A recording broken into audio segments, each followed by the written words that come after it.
algumas poucas vagas para você procurar o Dudu e a Aninha e fazer sua inscrição, sua pré-inscrição, para que a gente possa, se for o caso, aumentar lá a nossa demanda de apartamentos. Amém? Então você que é casado, casada, não perca essa oportunidade. Quem esteve lá conosco o ano passado, levanta a mão aí. Amém. Deus seja louvado, então. Estaremos lá novamente esse ano. Vamos chamar as crianças, então?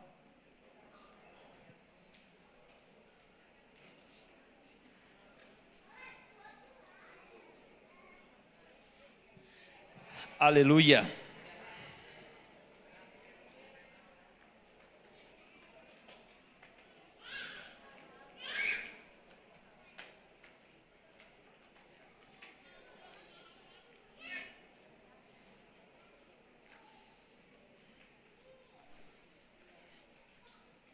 Aleluia. Vocês podem estender as mãos para cá. Vamos orar por essas crianças. Aleluia.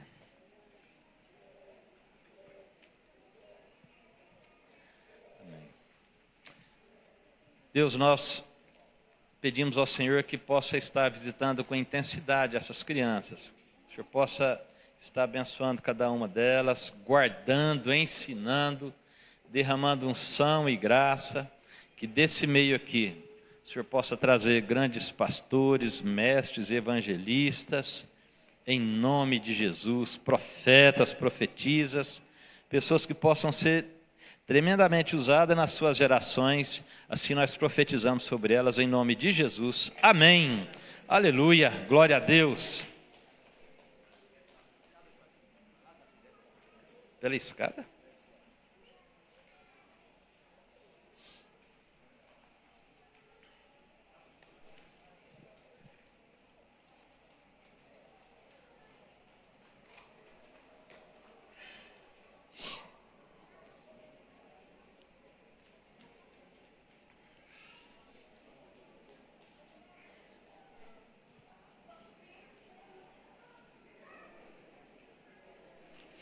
Eu queria ler com os irmãos, ler com a igreja, 7 versículos da carta aos Romanos, que estão no capítulo 14. Romanos 14, versos de 1 até o 7º. Ou, quem sabe até, podemos também avançar um pouco mais aqui nesse texto. Eu gosto muito assim de trazer uma mensagem, né, normalmente pautada na sequência dos textos bíblicos, porque isso nos ajuda também quando nós chegamos em casa e fazemos uma revisitação do texto que fora ensinado. Nós temos um momento aqui da igreja em que a igreja em Roma, ela estava vivendo um tempo de divergências entre os irmãos a respeito de questões meramente comportamentais e de costumes. E o apóstolo Paulo, então, escreve essa carta para a igreja em Roma, fazendo algumas correções de rumo, e orientando aquela igreja nos seus comportamentos.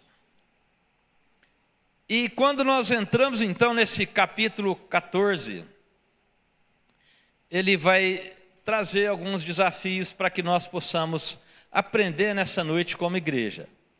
William trouxe uma mensagem muito importante para nós no domingo passado, hoje pela manhã também, o pastor Carlos também, enfim. A cada culto nós temos sido edificados e aprendido mais com as Escrituras Sagradas, e Deus tem nos abençoado nessa nossa caminhada. E aqui nós estamos falando de uma igreja, e esse ano nosso é um ano dedicado à família, e a igreja nada mais é do que também uma família. E numa família nós temos uma diversidade comportamental. Nós temos uma diversidade de visão espiritual. Nós temos uma diversidade de compreensão. E aqui, o que essa igreja vivia naquele momento, agora é preciso que o apóstolo Paulo escreva essa carta e dedique parte desse capítulo 14 para tratar desses assuntos. Então nós vamos primeiro do versículo 1 ao versículo 6, tratar apenas de questões comportamentais nos nossos relacionamentos como irmãos. Porque se você observar, o Horácio é uma pessoa, o Tiago é outra, o Zezinho é outra, a Luciana é outra, a Elizabeth é outra, e aqui nós temos uma diversidade de pensamento, de reação, de resposta. Mas a Bíblia diz que o Senhor é um só, e nós somos batizados no mesmo Senhor e na mesma fé, em nome de Jesus. Amém? Então ele vai falar algumas coisas aqui, mas depois nós estaremos trabalhando mais esse versículo 7 e trazendo sobre esse versículo 7 uma visão mais alongada, mais alargada, para explorar o máximo possível daquilo que Deus quer falar comigo e com você nessa noite, em nome de Jesus. Amém? Então vamos ler então a partir do verso 1, ele diz assim, ora, quanto ao que está enfermo na fé, recebei-o, não em contendas sobre dúvidas. Muito bem. Olha a expressão que ele usa. Eu estou usando aqui a versão Almeida Revista e Corrigida. Ele diz, olha, quanto ao que está enfermo na fé, recebei-o, não em contendas sobre dúvidas.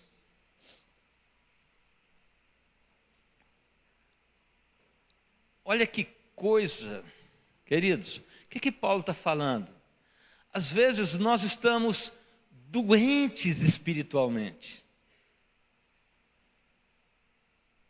Às vezes nós estamos vivendo um tempo em que a nossa condição espiritual está completamente conturbada, perturbada, angustiante. Às vezes nós caminhamos pela fé, participamos de tudo, somos abençoados, mas de repente algum episódio bate à nossa porta e aquilo pode nos matar. Porque a referência que ele está dizendo que alguns estão doentes espiritualmente.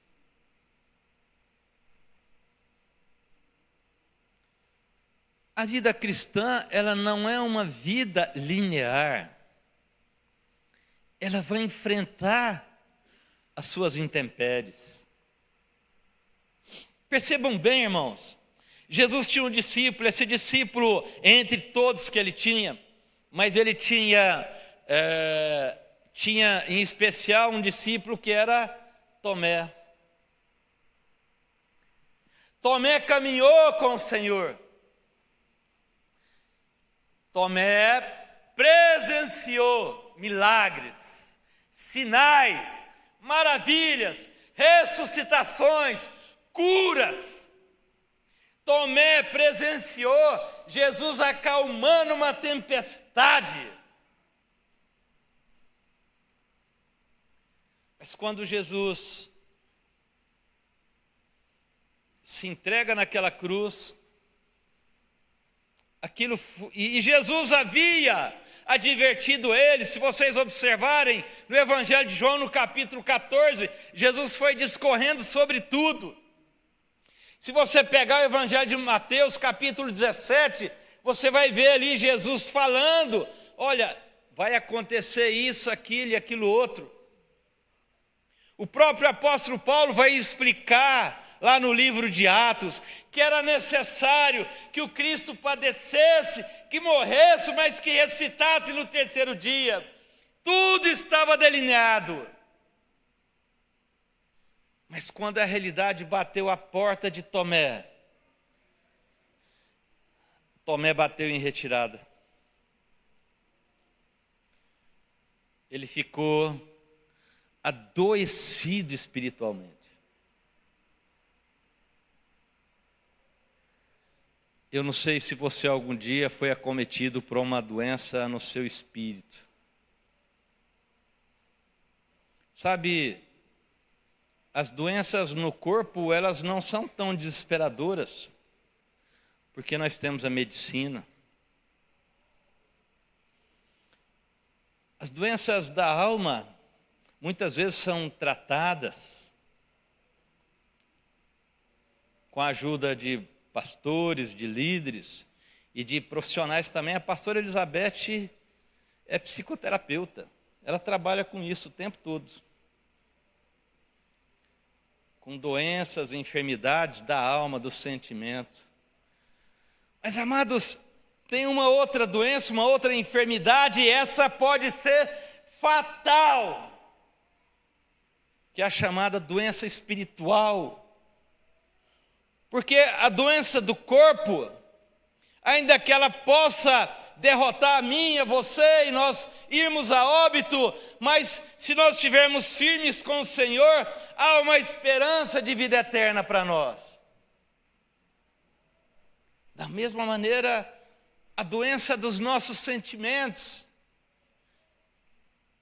Porque hoje mesmo, pela manhã, o pastor Carlos, pregando aqui, ele lembrou-nos do capítulo 21 do livro de Apocalipse, onde ele falou: não haverá mais choro nem pranto. Mas a doença do espírito, essa é perigosíssima. Porque ela compromete a nossa eternidade.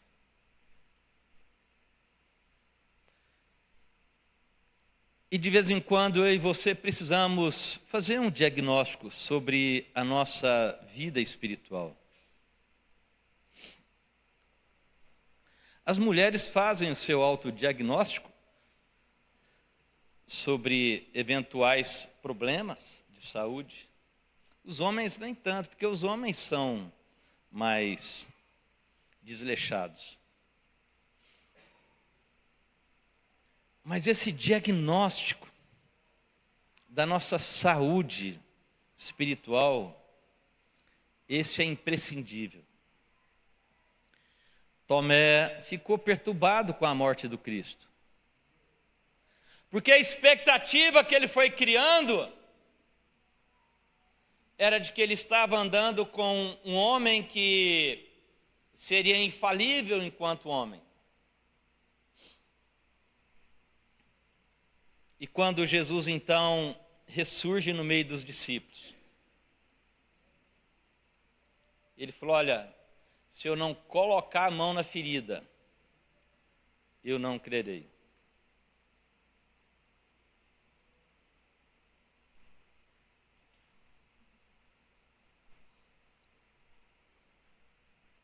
Jesus falou para ele: coloca a mão aqui, ó, mané.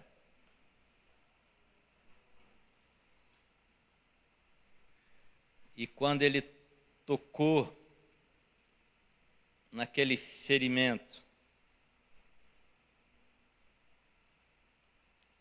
ele foi completamente curado. Curioso isso, né?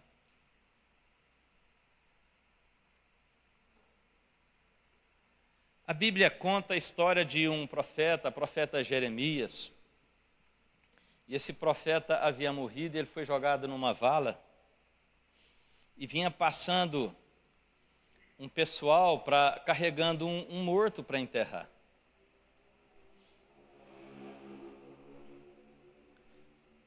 E, de repente, esse pessoal carregava esse morto, por algum motivo, tiveram uma emergência ali e tiveram que acabar logo com aquele cortejo e pegaram esse morto e jogaram ele dentro dessa vala onde estava Jeremias. E a Bíblia diz que quando ele caiu dentro do túmulo, dentro daquela vala, que ele encostou em Jeremias, ele reviveu. Amados,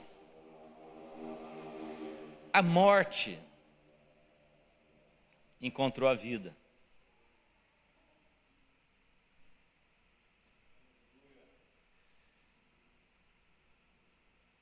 Tomé estava a ponto de perder a coisa mais preciosa.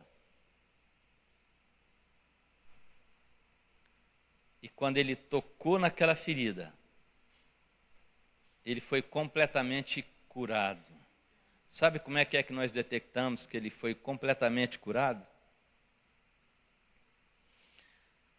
Porque a expressão que ele usou. Sabe qual foi a expressão que ele usou? Meu Deus e meu Senhor. Sabe, quando nós encontramos com o Senhor, e a pastora Elizabeth abriu esse culto falando do Salmo 23, o Senhor é o meu pastor, e nada me faltará. E ela ainda nos perguntou, falou, Jesus tem sido seu Senhor?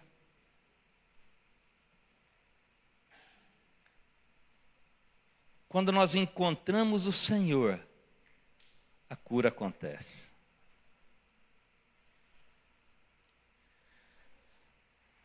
E nós já estamos avançando no tempo, e eu não queria alongar muito, e nós vamos caminhar e vamos deixar essas questões comportamentais e vamos analisar aqui agora o versículo 7, lá de Romanos 14, porque aqui está o ponto. Romanos 14, 7. Os irmãos podiam projetar para nós aí. Porque nenhum de nós vive para si e nenhum morre para si. Tem um livreto de um debate teológico entre Martim Lutero e... que é o nome dele? Erasmo de Roterdã, é isso mesmo. O nome do livro é Nascido Escravo. Percebam o que esse versículo está dizendo. Nenhum de nós vive para si. O contexto em que ele está colocado lá em Romanos, no capítulo 14, é de que nós vivemos para o nosso irmão. Amém? Então ele diz lá assim, olha, se o meu irmão acha que por exemplo, vamos pegar aqui um comportamento, carne de porco, quem come carne de porco vai para o inferno. E eu estou tranquilo sabendo que isso não é problema, mas se eu como isso na presença dele, e isso faz tropeçar, ele diz, é melhor que você não coma, para que o seu irmão não enfraqueça. Isso é um fato. Depois vocês podem ler lá o contexto todo, mas eu não queria nessa noite me alongar aí, porque eu queria trabalhar um outro aspecto dessa passagem.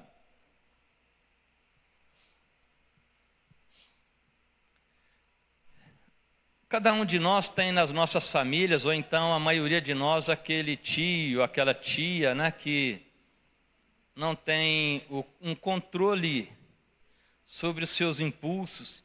E eles dizem assim, ele é ruim só para ele mesmo, mas ele é uma pessoa muito bonzinha. Irmãos, não existe ninguém que seja ruim para si e bom para as outras pessoas. Porque a Bíblia diz que nenhum de nós vive para si.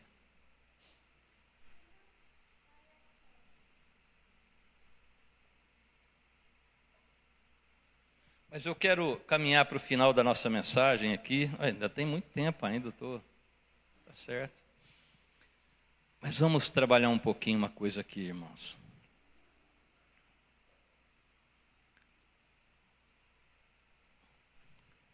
Nós temos as nossas doenças espirituais.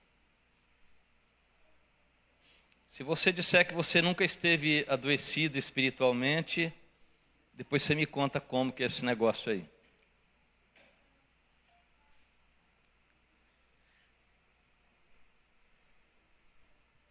Mas perceba uma coisa, a Bíblia diz que ninguém vive para si. Eu citei esse livro, desse debate entre Lutero e Erasmo, porque lá diz que o texto do livro é nascido escravo. Nós, de alguma maneira, servimos a alguém.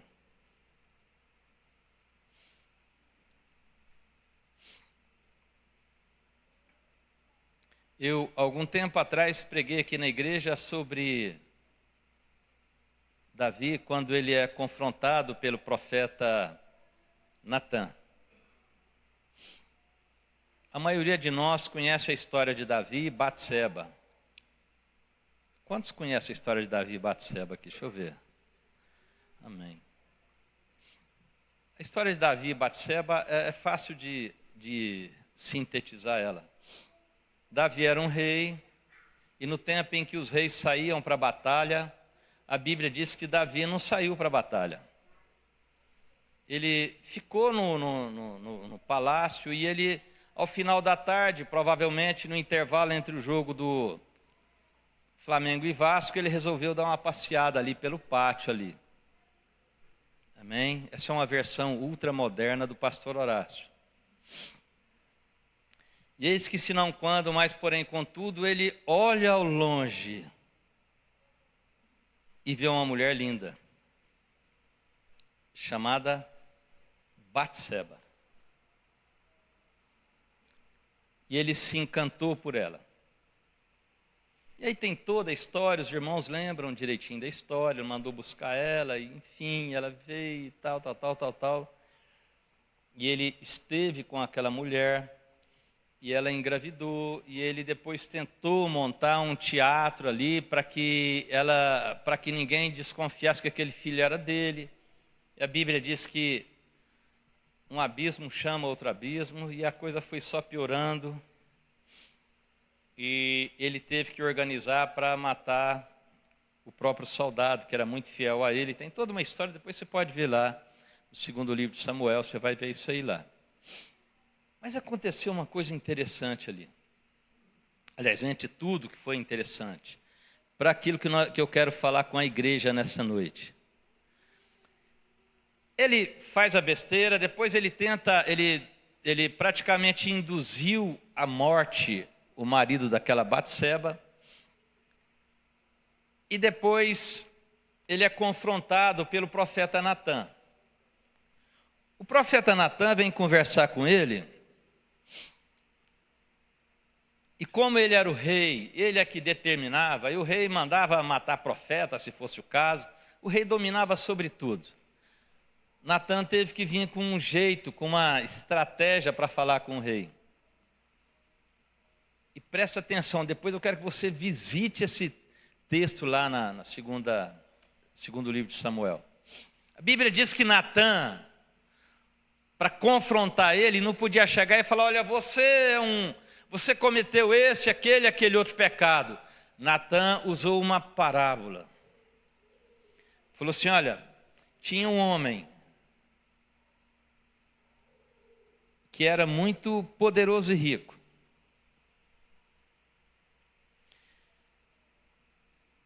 E ele tinha muitas ovelhas. E tinha um outro que só tinha uma ovelha. E ele gostava tanto dessa única ovelha que ele tinha, que ela se alimentava junto com ele. Então o profeta Natã coloca de um lado o rei Davi, que era aquele que tinha muitas ovelhas, e muito rico e poderoso. E de outro lado, Urias, o marido de Batseba. E a Bíblia diz assim: vindo um viajante, esse rei poderoso pegou aquela ovelha daquele que só tinha uma e ofereceu ela para esse viajante. O que deve acontecer com esse homem? E Davi, sem entender ainda que se tratava dele, falou: esse homem tem que morrer. E Natan falou: pois é, esse homem é você. Irmãos, essa história ela é muito interessante, mas eu quero te mostrar uma coisa aqui. Quando Davi esteve com aquela mulher, aparentemente Davi estava se deliciando. Mas de fato, quem estava se deliciando? O viajante. Será que os irmãos entendem o que estou querendo falar? Quando você vai ver o livro de Jó, quando Deus chega para Jó e pergunta para ele: de onde é que você vem? O que ele falou que estava fazendo? Viajando. Quando vem confrontar o diabo. Amados, a Bíblia diz: porque nenhum de nós vive para si. O fato é que muitas vezes nós estamos sendo instrumentos do diabo, estamos vivendo para o diabo e nem percebemos.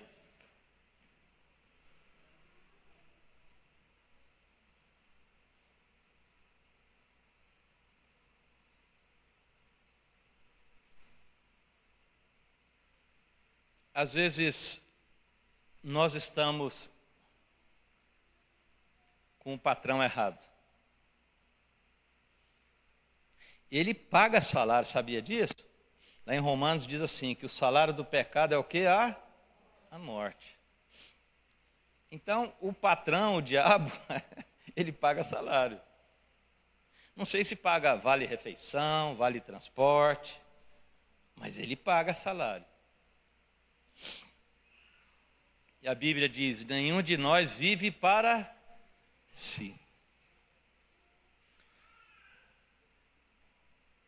Às vezes o meu mundo de transgressão, eu acho que estou me deliciando com o pecado que eu esteja eventualmente cometendo. Mas a Bíblia diz que eu estou vivendo para quem? Para o diabo.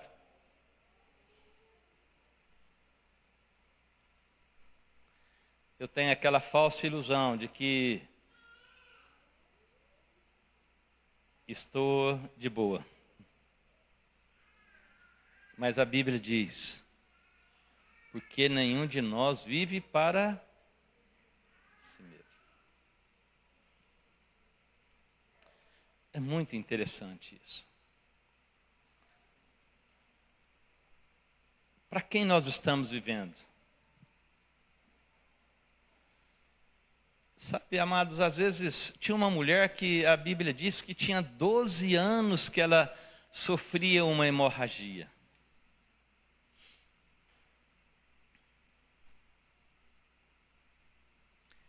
E eu conheço muito bem de hemorragia, que eu tenho a minha mulher e 2 filhas.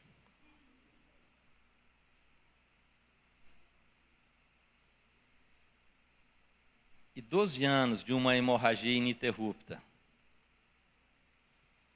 Ela tira a mulher do convívio social. Porque hemorragia era sinal de impureza naquela época. Ela tira a mulher de uma expectativa de vida. E essa mulher estava vivendo para essa hemorragia.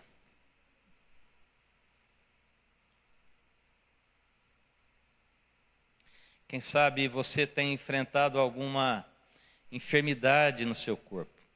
Vamos orar sobre isso hoje. E essa enfermidade você acorda lembrando dela. E adormece lembrando dela.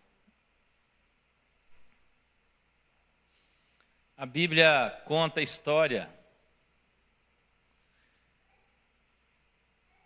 de um homem que tinha 38 anos. Estava paralítico.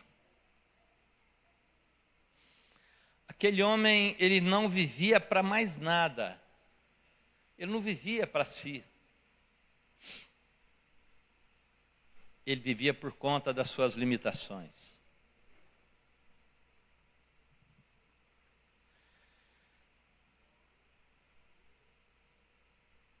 A Bíblia conta a história de uma mulher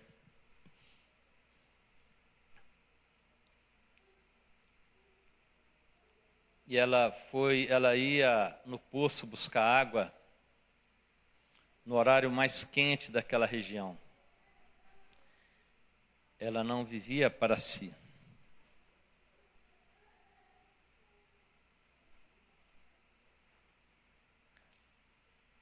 Para quem nós estamos vivendo?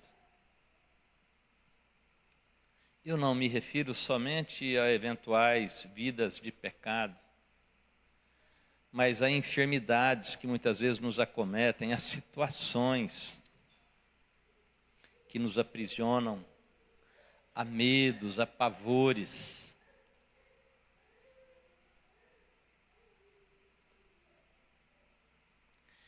E a nossa vida é pautada por aquilo. Nós acordamos cuidando disso.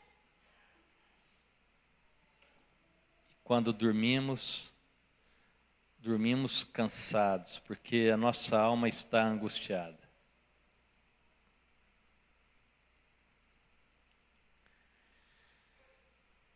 E eu queria concluir esse momento nosso, nós vamos partir para a oração. Se os irmãos e as irmãs do louvor já quiserem se posicionando, nós já estamos terminando. No Evangelho de Lucas,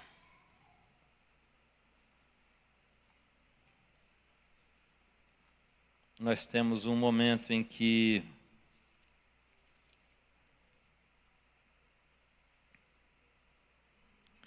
Lucas capítulo 4, verso 14, diz assim: Então, pela virtude do Espírito, voltou Jesus para a Galiléia, e a sua fama correu por todas as terras em derredor, e ensinava nas suas sinagogas, e por todos era louvado. Chegando a Nazaré, onde fora criado, entrou num dia de sábado, segundo o seu costume, na sinagoga, e levantou-se para ler. E foi-lhe dado o livro do profeta Isaías, e quando abriu o livro, achou o lugar em que estava escrito: O Espírito do Senhor é sobre mim, pois que me ungiu para evangelizar os pobres, enviou-me a curar os quebrantados do coração, a pregoar liberdade aos cativos, a dar vista aos cegos, a pôr em liberdade os oprimidos e a anunciar o ano aceitável do Senhor.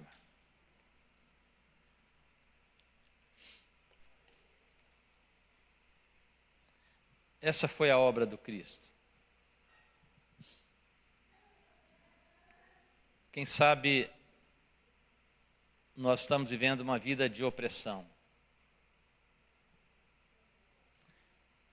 Quem sabe a nossa visão está completamente comprometida, nós não conseguimos enxergar um futuro.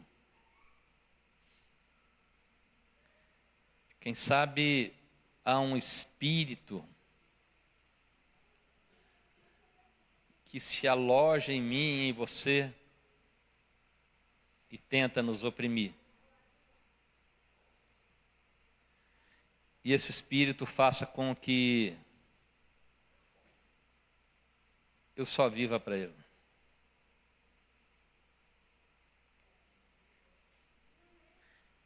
Você pode ficar de pé nesse momento.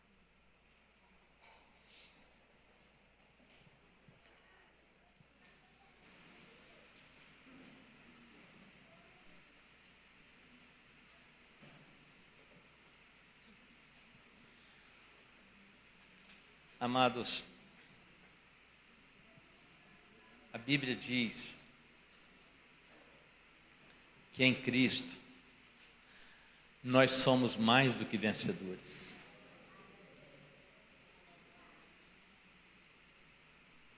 Eu queria te convidar nessa noite a viver para Ele. Não gaste a sua vida com a sua enfermidade. Não gaste a sua vida com a sua ansiedade. Não gaste a sua vida com a preocupação.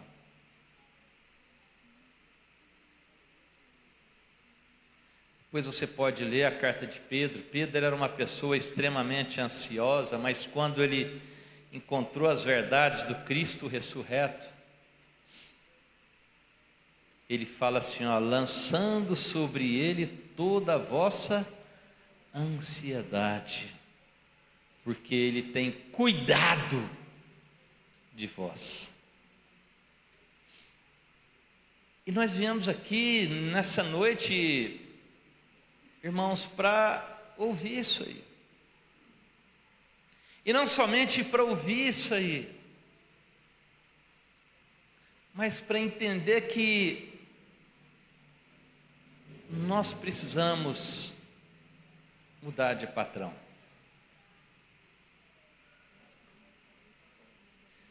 Nós precisamos receber a cura no nosso espírito.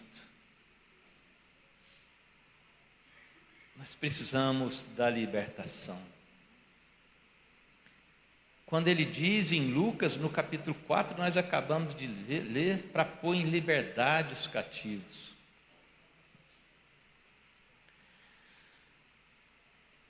Eu não sei se você já visitou algum presídio, alguma cadeia. Paulo passou muito tempo preso, mas dentro da cadeia ele estava liberto. E às vezes nós, caminhando com toda a liberdade do mundo, estamos aprisionados pelos medos, pelas angústias, pelas enfermidades. Portanto, estamos doentes espiritualmente. E muitas vezes a nossa visão está completamente opaca. No Evangelho de João, a Bíblia diz que aquele que não nascer de novo não pode ver o reino dos céus. Depois ele diz: aquele que não nascer d'água e do Espírito não pode entrar no reino dos céus. Mas a primeira coisa que tem que acontecer é a abertura da nossa visão espiritual,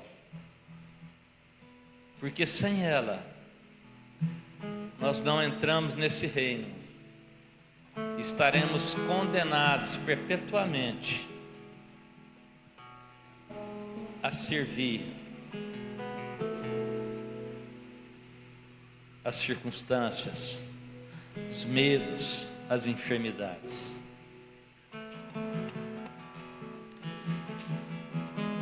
Eu não posso saber o que de fato te trouxe essa reunião nessa noite, mas eu posso orar por você.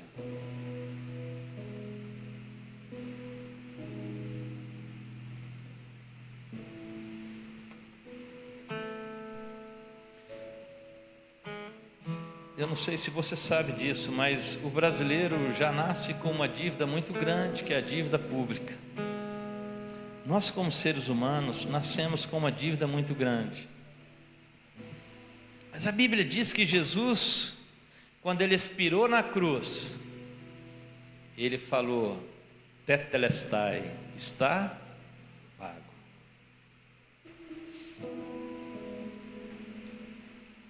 A Bíblia diz que ele rasgou o escrito de dívida que era contra nós. Está em Gálatas isso.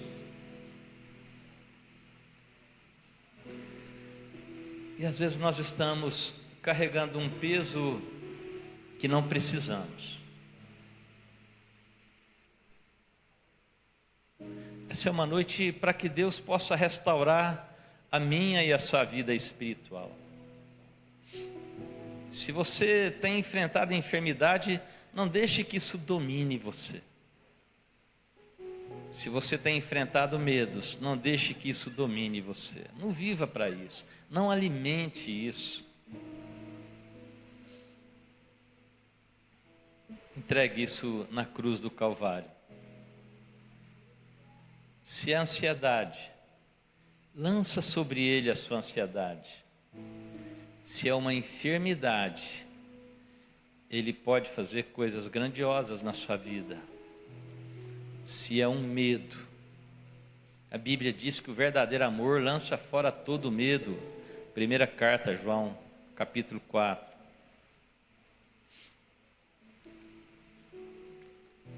Se é uma insegurança, a Bíblia diz: o Senhor é o meu pastor e nada, absolutamente nada me faltará. E se nós viemos nessa noite, nesse lugar, é para que isso entre na nossa compreensão, mas que também penetre no nosso espírito. A Bíblia diz: e colocarei em vós o meu espírito e vivereis. Nós podemos cantar uma canção nesse momento. Aleluias.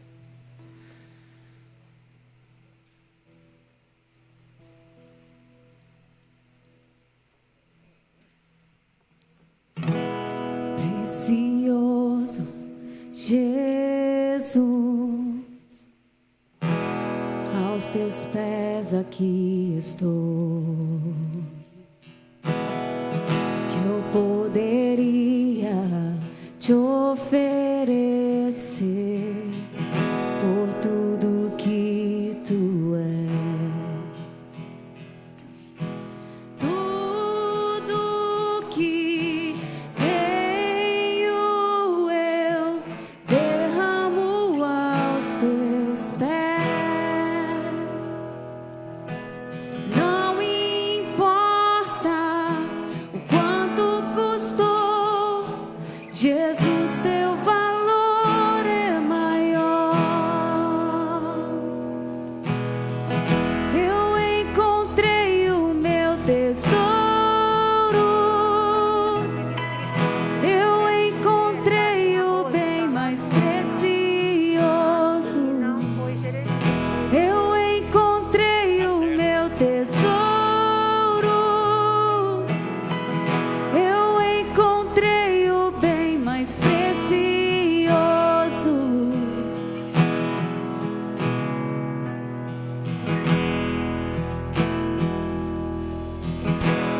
Precioso Jesus, eu amo o som da tua voz.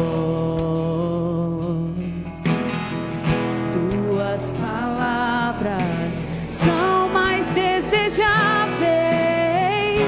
que o mais doce mel. Vamos dizer: tudo que tenho eu derramo aos teus pés.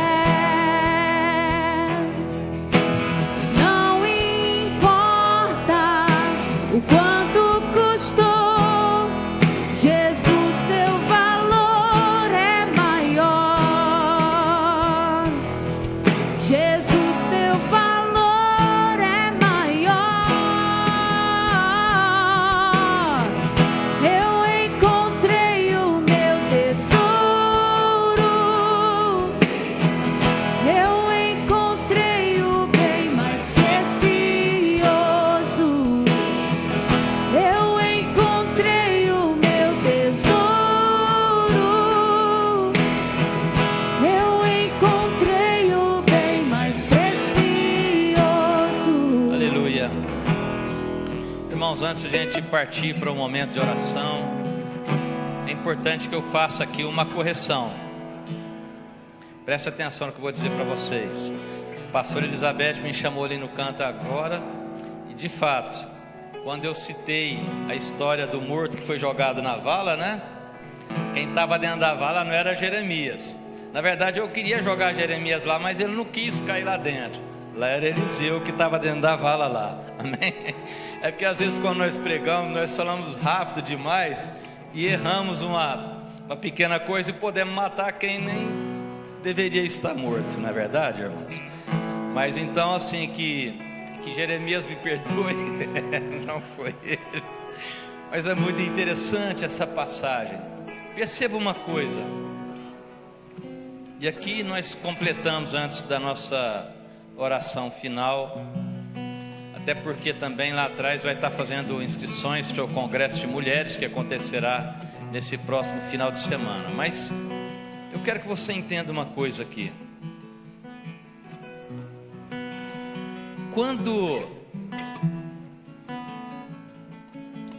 Quando aquele homem é jogado na cova, embora o corpo estivesse morto, mas o espírito vivia para Deus.